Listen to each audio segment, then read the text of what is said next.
Welcome to the Living the Dream podcast with Curveball. If you believe, you can achieve.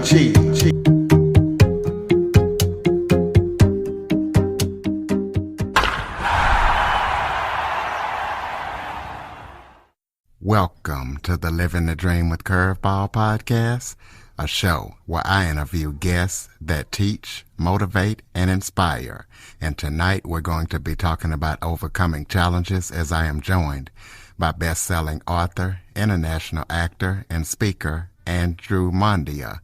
Andrew has helped people all around the world through all walks of life live a more passionate life by talking about overcoming his challenges, which include childhood trauma, bully, and abuse, and even an attempted suicide. So we're going to be talking to him about what he's doing and also about his work with award-winning authors and actors and different kind of people. So Andrew, thank you so much for joining me today. And thank you, Curtis, for having me on the show. Why don't you start off by telling everybody a little bit about yourself? Well, I'm currently based in Toronto, Ontario, working on my acting and moving forward. I'm just at the tail end of recovering from a car accident that I was in a year and a half ago. And it's been very interesting journey with understanding more about myself and, owning who I am. Well, you've also, and I'm glad that you are doing okay after your accident, but you've also overcome lots of challenges in your life. Can you tell us about some of those challenges and what they were like and how you overcame them? Yeah. Let's see. Well, I'll start with my childhood. I was born and raised in British Columbia, lived in Vancouver, Victoria. For the longest I can remember since I was since I was 3 years old. I don't know how back we can actually remember, but as far back as you can remember, I wore glasses. I was the Canadian version of Steve Urkel, you could say. It was just very challenging for me wearing glasses. And because there was no understanding when I was growing up, kids didn't understand that it was a way of life. I used to get teased a lot, bullied, as well as my home life at some point became very toxic to me. And when I was 13 years old, I was 13 years old when I survived suicide. Tell us about that suicide and how you survived it, and just kind of give us as much detail about it as you would like to. Well, I was feeling really low when the day that I attempted. I don't think it was only recently, since 2015, when I started to write my one-man show, that I was coming to terms with what happened. And, I was becoming more at peace. But I can remember exactly what happened. Kids, growing up, they sort of were bugging me, so to speak. I mean, I was just, I was a loner in school. I didn't think I had much friends. Although later in life, I realized I do have friends because I'm connected to them on Facebook, the joy of social media. But back then, I just, I kept to myself because of, my interests were different. I've always been into the arts and entertainment industry. And it was, the day that it was happening, going back to the story, because I have a tendency to go off track. So, but kids it was close to the end of lunchtime when kids came up to me. There was a few of them. They sort of circled around me, and I don't remember what exactly they were asking me, but it just got to a point where I just lost it. They did not respect my space. And I used to have a really bad temper at that time. And something just lit, and I just blew up in the classroom. I did something and I was embarrassed by what I did, and I left the room. And later that day, I was, a lot of thoughts were going through my mind. I was really low. My mother was not at home. She went to this meditation class. My dad, growing up, my dad was an alcoholic and he was verbally abusive, as well as to me. There was a little physical abuse that happened. And I just felt like I didn't want to live anymore. And so I decided to take this duvet that was on my bed. I brought it outside, went to the shed where my dad had his can of gasoline, and doused the duvet in gasoline and went down. Like where I was living was on a 2-acre piece of land just outside of Sydney, BC, in North Saanich. And so there was like no one really around to see this happening. And I went to the field down below. I laid out the blanket and I lit it. And I just stared, and something just inside me, something gave me the fright to stop me from doing it. And then when I look back at it, I realized, well, that wouldn't have been enough to actually fully do it anyway. So, but I'm very grateful that I was frightened into not doing it. Well, let's talk about all the things that you're doing with telling your story to other people and helping hundreds of people around the world through your stories. Well, I got into thing is before we get to that little bit, there is one other little detail I'm gonna mention that will help with my inspiration as well. Because growing up, I didn't know who I was. I was not comfortable in my own skin, and it took quite a while after I left school to really be comfortable. And in 2004, I had another little breakdown, so to speak, and I came to terms with my own sexuality of being gay. And since then, I've been doing my own, like, working in personal development. And with what I've learned in personal development, I even became a passion test facilitator where I help people to define and get clear to where their top 5 passions are. Because, it's important that we are clear with what it is we love to do. Because if you don't like what you're doing, then what's the point in doing something you don't like? It's important that we do what we are passionate about and work towards getting to that point into where we want to go. And so I've been helping people find their passions. And I've been inspiring with my story and my journey because I've lived and traveled around the world. I left Vancouver, where I was living when I came out in 2006, moved to London, England, and lived there for like 7 years. I did not even have that much money to survive in England. But fortunately, because I'm Canadian Swiss, dual nationality, I was able to live and work in England. And some people, they thought, oh, I'll just come back to Vancouver in a few months' time. It's just a phase. But I was there for 7 years, and my lit just, like, as someone told me, you're glowing. And through my actions, I've inspired people in my life, in my encounters. I like to see people happy. I'd rather they be happy. And if I can make them laugh, I'll make them laugh.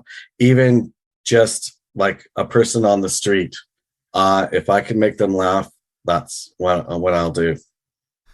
Well, let's talk about what inspired you, or maybe the people that inspired you to start writing, acting, and speaking. Who are your influences? Well, a few months after I attempted suicide, my grandfather had passed away, and he was a really great inspiration for me. And he was his passing was the catalyst. And I was in grade 8 at the time. It was my first week in school. I remember quite vividly. I just, all of a sudden, I just decided this is what I want to do.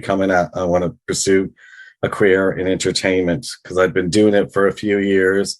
I mainly did it for fun because I enjoyed it. And it was just something, I just loved performing. It was something that I just resonated with. I started off in theater, singing, dancing, and like choirs, and I did musicals. And then when my voice changed, I started to go get into film and TV, and I've done background work. And most of my stuff right now has been background work, but I've had successes where I've worked doing independent films. And with regards to the speaking, it's more of just, because I'm an actor, I like to, it's speaking is just more of a recent thing, telling my story. I even wrote my own one-man show, which I debuted and performed in Orlando, the first version. It's in the works of rewriting, and then that's a bit of the journey. I've listened to so many people, like there's Christopher Howard. He's a TR record. I've even gotten to listen to Bill Clinton, and I've met Richard Branson at a book signing when I lived in London. And when I lived in London, I got to hear and listen to so many amazing speakers who were very inspiring. And my biggest one is the lady who created the passion test, Janet Bray Atwood. She's just such an amazing woman who's inspired me. She's full of love. She's full of just joy to just be around. And I think it's important when you get inspired to be ignited. Because when something inspires you, take that by the horn and just use that energy and start going for it. Because if we don't go for what we love, then it's going to just be something that we'll wonder, well, why didn't I do that? Well, tell us about some of the films and some of the award-winning actors that you've had the privilege to work with, and also tell us about your one-man show. Okay. Well, most of the award winners have been through when I've done background work, but I worked with, like, I was on set with Judi Dench, and she's such a lovely lady. And it's just amazing. I was working on the film Philomena. I also was a part of the London 2012 Olympic opening ceremonies, and I got to work with, and Danny Boyle was the artistic director, and I got a chance to a few times to connect with him and talk with him, even at the media event. And there was Stephen Redding. It's just, and I've done some other work outside of film and TV where there's been authors I've helped to promote their books. And they've done really well with getting their books launched. And so it's just, and with regards to my one-man show, it's just my life story about my attempt at suicide. I put it into like a poem format. I talked about, discovering what it is I love to do, and about coming into my own shell when it comes to finding love. Well, tell us about your books. Tell us where we can find them and what readers can expect when they read them. Actually, okay, the books are journals. I was a part of a compilation. So they're not like, they're bestsellers, but I was just one of many like authors that contributed. Just to be clear on that aspect, they're just like, I just submitted a short write-up inspiring for that particular day, and it's two different journals that I was a part of. Do you have any current or upcoming projects that you're working on that people need to know about? Right now, no. I just, for me, I just want to tell my story, inspire people, and once things are challenging, there is a light at the end of the tunnel.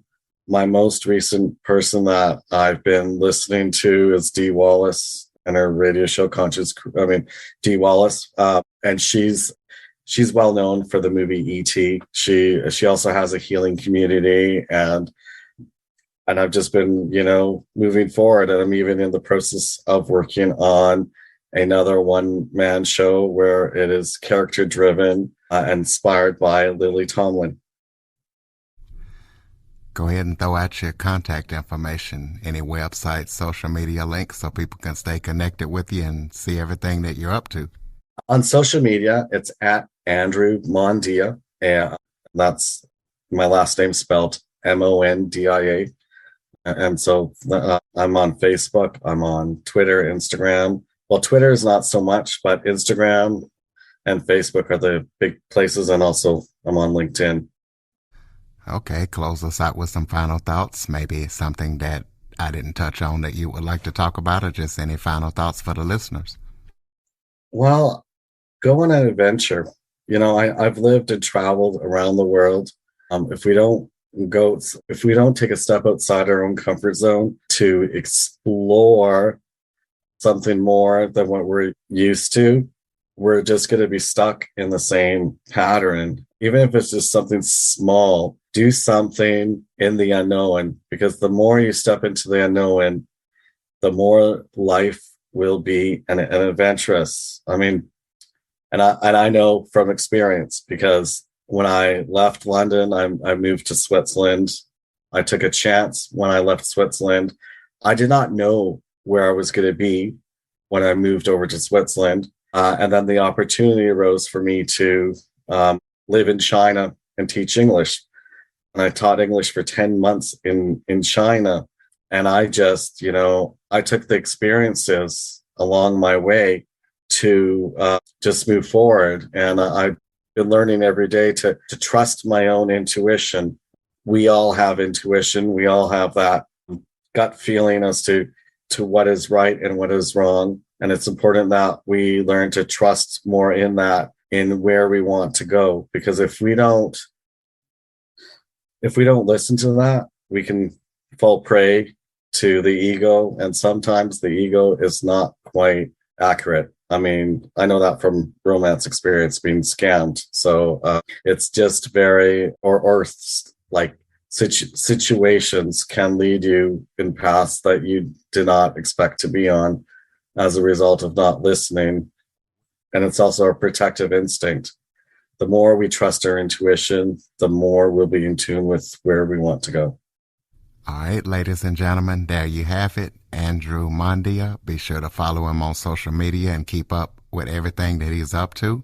Also, please be sure to follow, rate, review, share this episode to as many people as possible, because we all are facing challenges, and Andrew is a great speaker and a great person to listen to help overcome them. Android listeners, go to the Google Play Store and download the Living the Dream with Curveball podcast app. Andrew, thank you so much for joining me today. Oh, thank you very much. And everyone, go live your dream. For more information on the Living the Dream podcast, visit www.djcurveball.com. Until next time, stay focused on living the dream.